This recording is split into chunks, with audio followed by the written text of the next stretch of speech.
오늘 베드로전서 2장 11절부터 25절까지 말씀입니다. 사랑하는 자들아, 거류민과 나그네 같은 너희를 권하노니 영혼을 거슬러 싸우는 육체의 정욕을 제어하라.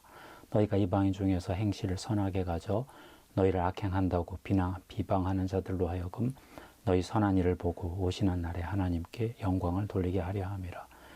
인간의 모든 제도를 주를 위하여 순종하되 혹은 위에 있는 왕이나 혹은 그가 악행하는 자를 징벌하고 선행하는 자를 포상하기 위하여 보낸 총독에게 하라. 곧 선행으로 어리석은 사람들의 무식한 말을 막으시는 것이라. 너희는 자유가 있으나 그 자유로 악을 가리는 데 쓰지 말고 오직 하나님의 종과 같이 하라. 뭇 사람을 공경하며 형제를 사랑하며 하나님을 두려워하며 왕을 존대하라.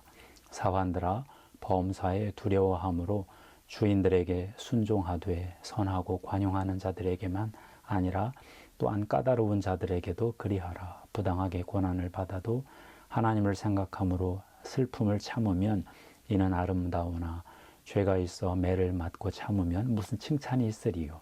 그러나 선을 행함으로 고난을 받고 참으면 이는 하나님 앞에 아름다우니라. 이를 위하여 너희가 부르심을 받았으니 그리스도도 너희를 위하여 고난을 받으사 너희에게 본을 끼쳐 그 자취를 따라오게 하려 하셨느니라. 그는 죄를 범하지 아니하시고 그 입에 거짓도 없으시며 욕을 당하시되 맞대어 욕하지 아니하시고 고난을 당하시되 위협하지 아니하시고 오직 공의로 심판하시는 이에게 부탁하시며 친히 나무에 달려 그 몸으로 우리 죄를 담당하셨으니 이는 우리로 죄에 대하여 죽고 의에 대하여 살게 하려 하심이라. 그가 채찍에 맞음으로 너희는 나음을 얻었나니 너희가 전에는 양과 같이 길을 잃었더니 이제는 너희 영혼의 목자와 감독 되신 이에게 돌아왔느니라.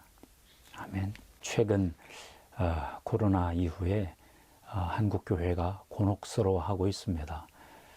교회가 세상, 사회, 국가로부터 좀 비난받고 몰리는 그런 분위기이지요. 정부가 전염병 예방 차원에서 예배를 금지 명령을 내렸습니다. 한 번도 경험해 보지 못한 상황이라 처음에 교회가 반발했습니다. 그러다가 여론의 문매를 맞고 교회가 순응하기 시작했습니다. 예배의 자유 목소리보다는 교회 때문에 전염병이 퍼진다는 그 비난이 더 무서웠습니다. 교회 리더들은 무척 놀랐습니다. 꼬리를 내리고 사회 눈치를 점점 더 보기 시작하고 있습니다. 세상 사람들은 교회를 이해하기 어려워하는 것 같아요. 예배가 그렇게 중요하냐, 뭐 그런 교회에서는 예배 안 드리고 우리가 어떻게 사냐. 근데 사실 이번 사건에서 하나 읽어지는 건 이런 것입니다. 교회에 대한 세상의 적대감이 점점 더 커지고 있구나, 그런 거죠. 어제 오늘의 이야기가 아닙니다. 직장에서 책상 위에 성경 올려놓기가 쉽지 않다, 그런 고백도 많이 들었고요. 특별히 공적인 학교, 뭐 이런 교직 맡은 분들은 종교 얘기했다가는 좀 큰일 난다는 얘기를 좀 듣고 있습니다. 왜 이렇게 교회가 점점 사회로부터 수세에 몰릴까? 시대가 변했기 때문에 그렇습니다. 여러 가지 이유가 있겠지만 교회의 잘못도 있겠지만 시대 정신이 변했어요. 특별히 그 사상이 바뀌고 있습니다. 우리나라만 그런 게 아니라 문명이 좀 발전된 나라에서 나타난 공통적 현상입니다. 크게 보면 모더니즘에서 포스트 모더니즘으로 변했다, 그렇게 보고 있습니다. 모더니즘은 철학혁명, 과학혁명, 정치혁명, 경제혁명을 통해서 이성, 과학, 기술, 국가의 융성, 뭐 이런 거거든요. 포스트 모더니즘은 그걸 거부해요. 개인을 중요시 여깁니다. 개인의 욕망, 자유, 해방, 간섭받지 않는 것, 뭐 이런 거. 모더니즘 세대가 생존 문제를 해결하고 어느 정도 번영을 이루어냈죠. 포스트 모던 세대는 그것도 싫다, 간섭하지만 마라, 내가 하고 싶은 대로 하고 싶다, 그게 거의 전부인 것 같아요. 예일대학교 신학과 조직신학 교수이며 아프리카학 교수이신 윌리 제임스 제닝스라는 분이 있어요. 이분이 포스트 모더니즘이 주체의 해방을 추구하다가 사회의 모든 공동선을 무너뜨려 버렸다. 이런 분석을 했습니다. 나를 짓밟지 마 하는 어떤 다양한 주변부, 경계부 목소리들이 융성한데 그들이 같이 사는 사회, 공통 어떤 선, 조직, 질서 이런 것들은 이들이 다 거부하고 있어서 큰일이다. 이들이 볼 때 교회는 아무래도 모더니즘에 속한 기관으로 보이는 것 같아요. 교회가 또 모더니즘에 적응하다 보니까 어쩔 수 없이 그렇게 된 것 같습니다. 그런데 또 한 가지 이유도 있습니다. 시대 정신만 변한 게 아니라 교회에 착각이 있습니다. 그게 뭐냐면 아직도 교회 리더들이 교회가 사회에서 영향력이 있는 것처럼 오해를 합니다. 예전에는 교회가 어느 정도 사회에 기여도 하고 목소리도 내고 좀 통한 것 같았어요. 요즘은 안 통하거든요. 그런데 예전처럼 여전히 교회가 말을 하면 사회가 들을 것처럼 이렇게 관성적으로 생각을 하는 거죠. 기독교의 사회적 영향력이 확 약화됐다. 이걸 크리스텐돔이 무너졌다 이런 표현을 씁니다. 기독교 세계, 기독교 국가, 기독교 사회가 더 이상 아니다. 사실 우리나라는 종교다원주의 환경 속에서 기독교가 약간의 부흥을 이루어냈기 때문에 크리스텐돔 민족은 없어요. 근데 사고방식 중에 목사님들, 항존직들 사고방식 중에 그런 게 있어요. 그래도 교회가 세상보다 위다. 한때 그런 적이 있었죠. 근데 지금은 더 이상 그렇지 않습니다. 기독교가 사회에서 영향력을 잃어갈 때 우리는 어떻게 해야 될까? 우리의 정체성을 어떻게 잡아야 될까? 그럴 때 의외로 초대교회가 도움이 됩니다. 왜냐하면 초대교회 때는 박해를 받은 시절이잖아요. 콘스탄틴 황제가 기독교 공인해주기 이전에 교회가 정말 목숨을 담보로 예수 믿던 시절이 있었지 않습니까? 그때 이야기를 오늘 베드로전서 말씀을 통해서 좀 보고 싶어요. 베드로전서를 읽어보면 교회에 대한 두 가지 그림이 있습니다. 하나는 교회에 대한 자부심 넘치는 그런 그림이에요.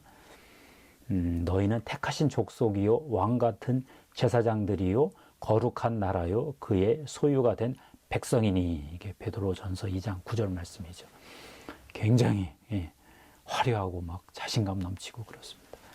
또 하나는 좀 소박하고 좀 겸손한 표현인데요. 사랑하는 자들아 거류민과 나그네 같은 너희를 권하노니. 오늘 11절 첫 구절에 나오죠. 너희들은 이 세상에서 거류민이고 나그네다. 하나님과의 관계에서는 우리가 하나님의 택하신 족속 맞습니다. 그런데 세상과의 관계에서는 우리가 그들과 거류민과 나그네 관계다. 이렇게 보는 거예요. 초대교회는 아무리 성령이 충만해도 세상이 만만하지가 않았습니다. 지금도 세상이 만만하지 않지만 지금은 문명권에서는 예수 믿는다고 죽이지는 않지 않습니까? 당시 초대교회 상황은 힘들었어요. 로마 황제가 자기가 하나님, 주, 큐리어스 이렇게 불렀거든요. 그리스도인들이 예수 그리스도를 주님으로 고백하니까 이게 힘든 거죠. 내가 주인데 또 다른 주가 있는 거냐? 이게 로마 황제의 의심이었습니다. 그래도 이 교회가 뭐 정치적 국가를 지향하는 건 아니니까 바로 그냥 다 진멸하지는 않았는데 언제고 교회를 배관시하고 핍박하고 박해할 준비가 다 항상 되어 있죠. 베드로 사도는 그런 로마 제국에서 초대교회로 하여금 나그네와 거류민으로 살아라 이렇게 말씀한 거죠. 나그네는 그냥 지나가는 객이죠. 좀 너무 좀 무책임할 정도로 세상에 대해서 책임감이 없어 보여요. 거류민은 같이 살기는 살아요. 그런데 주변부에서 살아요. 그 사회 핵심 계층에 들어가지 못합니다. 비주류 그룹으로 끝나는 것입니다. 그래서 하나님 백성들은 이 땅에서 나그네와 거류민으로 살면서 예수 그리스도 재림을 기다렸습니다. 왕이 오시는 날을 기다렸습니다. 아우구스티누스, 어거스틴도 하나님의 도성, 신의 도성에서 하나님의 도성과 땅의 도성을 철저히 구분을 했습니다. 이 땅의 도성은 자기를 사랑하는 사람들의 모임이고 하나님의 도성은 하나님을 사랑하는 사람들의 모임이다. 두 도성은 너무 다르다. 이렇게 본 거죠. 근데 이제 고민이 생깁니다. 그래, 나 이 세상에서 내가 나그네 거류민 맞지. 근데 이게 어떻게 사는 것인가? 이런 또 질문이 생겨요. 문제는요, 우리 그리스도인들이 이 땅에서 사는 동안에 하나님 나라 백성으로 하나님의 통치를 받으며 살지만 살아있는 동안에는 주님이 오시기 전까지는 하나님의 도성과 땅의 도성을 같이 살아야 된다는 그런 문제가 있어요. 우리가 하나님의 나라, 하나님의 평화도 누리고 살지만 이 땅에서 지상의 나라의 평화에도 같이 기여하고 같이 누리고 살아야 된다는 거예요. 참 어려워요. 이게 예수 그리스도를 믿으면서 또 이 땅의 사람들과 더불어 일반 공통으로 살아야 되는 그 삶도 있잖아요. 이중 자격으로 하나님 나라 백성이면서 동시에 대한민국의 국민으로서 시민으로서 살아야 되는 그런 좀 딜레마가 있어요. 그런 삶이 뭘까 하고 생각을 해봤습니다. 첫 번째는 이 땅에서 우리가 하나님 나라를 살다 보면 그냥 무조건 비판을 받아요. 비난을 받아요. 잘못하면 더 큰 비난을 받고 잘해도 잘못한 일이 없어도 세상 사람들로부터 비난을 받을 수밖에 없습니다. 왜 그렇겠어요? 세상 사람들이 왜 너희들은 그렇게 특별하게 사냐? 우리처럼 살지 않고 우리랑 같이 어울려 살지 않고 그렇게 좀 유독 유별나게 사냐? 뭐가 그렇게 잘났냐? 그게 세상 사람들이 우리를 보는 눈이거든요. 그들에게 어떻게 해야 되느냐? 사도 베드로 말씀이 너희가 이방인 중에서 행실을 선하게 가져라. 너희를 악행한다고 비방하는 자들로 하여금 너희들의 선한 행실을 보고 오시는 날에 하나님께 영광을 돌리게 하라. 세상 사람들이 볼 때 막 비방하다가 그래도 어떤 건 또 선한 일을 하네. 이런 소리를 듣는 관계여야 한다는 것입니다. 여기서 하나 깨닫는 건 세상 사람들로부터 칭찬 들을 생각을 하지 마라. 다만 우리가 선행을 베풀어서 그들로 하여금 입을 막아라. 그래도 그들은 욕할 것입니다. 그래도 할 수 없다. 그들로부터 좋은 소리 들을 생각을 하지 마라. 그 대신 하나님의 말씀을 따라 선을 베풀어라. 원수를 사랑할 수 있을 때까지. 두 번째, 오늘 베드로 사도는 정치적인 권위를 존중하라. 그렇게 말씀하세요. 인간의 모든 제도를 주를 위하여 순종하되 혹은 위에 있는 황제나 어떤 황제가 파송한 총독에게 순종하라. 정치 질서를 존중하라 그랬습니다. 정말 독재자에 이어서 저항권을 발동할 그런 비상 상황이 아니라면 어차피 정부가 이리저리 바뀌니까 지상의 도성이 이 땅의 평화를 추구하는 한 그들을 존중하라 그럽니다. 요즘은 왕정 시대는 아니니까 민주화 시대니까 정당을 자기가 지지할 수 있겠죠. 그때도 너무 한쪽 편을 일방적으로 지지하는 건 성경적 태도가 아닙니다. 하나님 나라 가치는 보수의 그릇으로도 다 담기지 않고 진보의 그릇으로도 다 담기지 않습니다. 시대에 따라서 이 부분은 이 정당이 낫겠다, 이 부분은 이 정당이 낫겠다 그런 판단을 할 수 있지만 한 정당을 절대화하는 건 기독교인의 태도가 아닙니다. 나는 뼛속 깊이 보수다, 나는 뼛속 깊이 진보다. 그건 하나님 나라 태도는 아니에요. 또 한 가지 오늘 말씀 보면 경제적 권위에 순종하라 이런 말씀이 있어요. 사환들아 범사에 두려워함으로 주인들에게 순종하되 선하고 관용하는 자들에게만 아니라 또한 까다로운 모진 자들에게도 그렇게 하라. 부당하게 고난을 받아도 하나님을 생각함으로 슬픔을 참으면 이는 아름답다. 당신은 노예제 시대잖아요. 주인이 있고 노예들이 있습니다. 그래서 경제가 돌아갔죠. 경제적으로 권위자들이 있습니다. 부당한 대우를 받아도 우리는 은혜롭게 대하라. 보복적 정의를 추구하지 마라. 그렇게 말씀하네요. 이제 자본주의 시대가 왔으니까 이제 내가 경제적 주체가 되어서 다른 사람에게 선을 베풀 수 있는 그런 자가 되면 좋겠죠. 그러나 기본적인 정서는 다른 경제적 주체들을 존중하라. 자본가는 노동자를 존중하고 노동자는 자본가를 존중하고 아주 강하게 이렇게 계급 대립으로 가는 건 기독교는 아닌 것 같아요. 또 한 가지 오늘 사도 베드로가 하시는 말씀은 부당한 고난을 참기 힘들 때 그리스도의 고난을 기억하라 이렇게 말씀하셨습니다. 이를 위하여 너희가 부르심을 받았으니 그리스도도 너희를 위하여 고난을 받으사 너희에게 본을 끼쳐 그 자취를 따라오게 하려 하셨느니라. 그는 죄를 범하지 아니하시고 그 입에 거짓도 없으시며 욕을 당하시되 맞대어 욕하지 아니하시고 고난을 당하시되 위협하지 아니하시고 오직 공의로 심판하시는 이에게 부탁하셨느니라 하면서 이렇게 쭉 있습니다.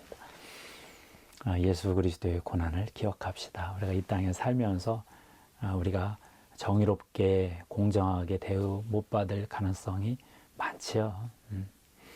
그때 보복적 정의를 추구하지 말고 예수 그리스도처럼 그래 내가 하나님께 맡기자. 이들로부터 약간 내가 빼앗겨도 하나님으로부터 얼마든지 내가 축복받을 수 있다.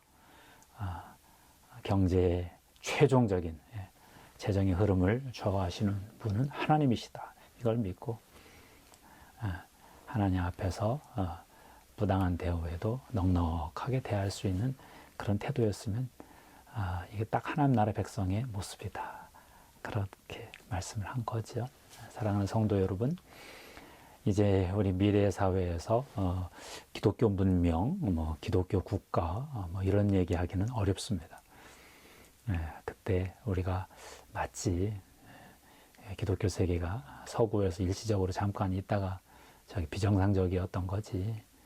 우리는 나그네와 거류민으로 살다가 주님 오실 때까지 하나님 나라 어떤 재료를 만들고 이 땅에 하나님 나라에 맞는 요소들 중간중간에 하나님 나라 정원들 만들고 그렇게 사는 것이지 세상 전체로부터 인정받는 건 불가능하지. 이렇게 고백을 하고 초대교회를 좀 더 상상했으면 좋겠습니다. 감사합니다. 하나님 아버지 감사합니다. 기독교의 영향력이 점점 줄어드는 이 시대에 우리가 하나님께 더 집중하고 하나님 나라에 집중하고 하나님께서 원하시는 그 공동체에 더 집중을 하고 세상으로부터 받는 여러 가지 질시와 비난을 이상하게 여기지 말고 더 우리가 하나님 나라를 잘 살 수 있도록 도와주시옵소서. 예수 그리스도의 보혈을 뿌리고 덮습니다. 성령님 기름 부어 주시옵소서. 우리 성도들을 붙들어 주시옵소서. 예수님의 이름으로 기도하옵나이다. 아멘.